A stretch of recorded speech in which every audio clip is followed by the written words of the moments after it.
దేవుడు మన స్వరూపమందు మన పోలిక చొప్పున నరులను చేయదము.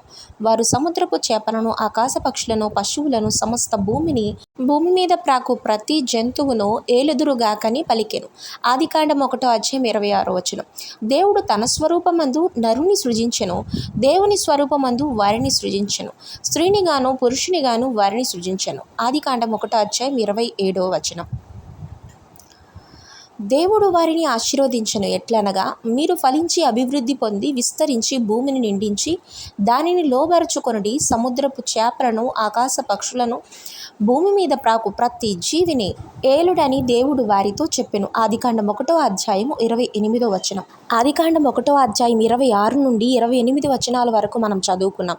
ఈ మాటలలో మనుష్యునికి దేవుడిచ్చినటువంటి గొప్ప అధికారము, ఈ భూమిని ఏలమని ప్రభువు సెలవిస్తే, మరి వీళ్ళు చేసినటువంటి ఆజ్ఞ అతిక్రమము వలన వీరు దేవునికి లోబడక అపవాది యొక్క మాటలకు లోబడడం ద్వారా వీళ్ళు ఏం చేశారండి, వీళ్ళకిచ్చిన అధికారాన్ని కోల్పోయారు. అంత మాత్రమే కాదు, శాపానికి పాపానికి గురి అయ్యారు. లోకములో ఉన్నదంతయు అనగా శరీరాశయు, నేత్రాశయు, జీవపు డంబమును తండ్రి వలన పుట్టినవి కావు, అవి లోక సంబంధమైనవే. 1 యోహాను పత్రిక 2:16. వీటన్నిటికీ కూడా ఈ ఆదాము హవ్వలు వీటి అధికారములోనికి వాళ్ళు లోబడిపోయారు. లోకాశ ఏంటి? శరీరాశ, నేత్రాశ, జీవపు డంబము అనేటువంటి వాటికి లోబడిపోయారు. దేవునికి లోబడి ఉంటే వీటిని జయించేవారు. మరి దేవునికి లోబడక అపవాదికి లోబడడాన్ని బట్టి అపవాది యొక్క క్రియలైనటువంటి ఈ శరీరాశ, నేత్రాశ, జీవపు డంబం అనేటువంటి వాటికి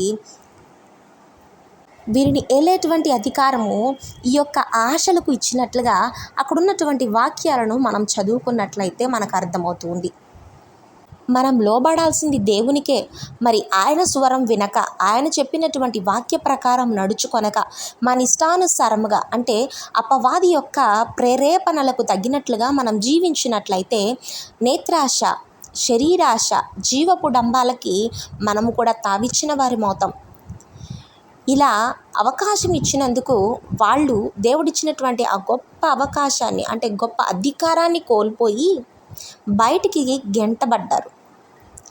మనము కూడా నిత్య రాజ్యం అనేటువంటి ఆ పరలోక రాజ్యంలోనికి చేరలేనటువంటి ఒక స్థితిలోనికి మనం వెళ్ళిపోతామని గమనించుకొని జాగ్రత్త పడి దేవునికి భయపడుతూ, దేవునికి విధేయులవుతూ, దేవుని వాక్యానికి లోబడి, దేవుని యొక్క మాటలనే వింటూ, దేవుని యొక్క స్వరాన్ని గమనించుకుంటూ ఇది దేవుని స్వరమా కాదా అని మనం ఆలోచించుకుంటూ సరైనటువంటి మార్గంలో నడిచినట్లయితే నిశ్చయముగా నిత్యరాజ్యం మనకే. కానీ అపవాదికి లోబడినట్లయితే మనము నిత్య నరకాగ్ని పాలవుతామని కూడా గుర్తుంచుకోవాలండి. లోబరచుకొనుమని, ఏలమని ప్రభు ఇచ్చినటువంటి అవకాశాన్ని మనము కూడా కోల్పోతామా?